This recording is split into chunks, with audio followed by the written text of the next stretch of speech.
Pangalawang experience. Sa dagat. Sa ilog po. Ay. Ayan.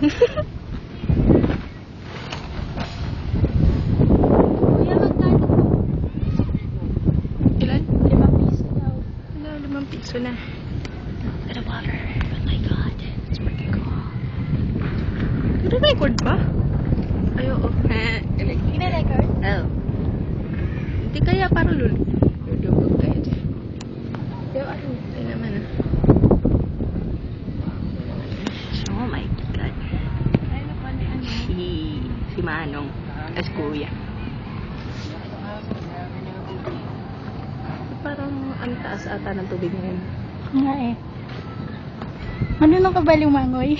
Yun ang problema ko. Hindi ako marunong.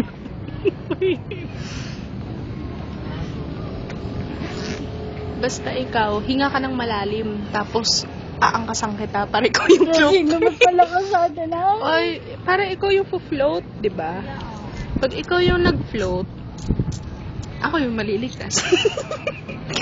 Ikaw na sa ilalim. Yun nga lang. 5 piso ah.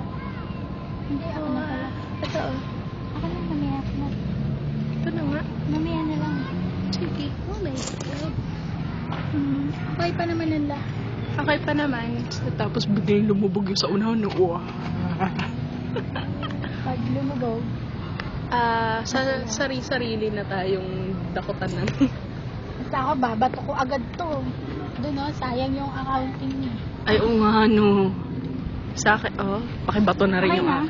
Tayo na. Kuya, pwede na tumayo? Siya nga, ito mayon eh. Kumusta naman to? Malay mo, hindi pa. Malay ko. O nga naman, mas magaan si ate. Ay, kuya, bayad namin.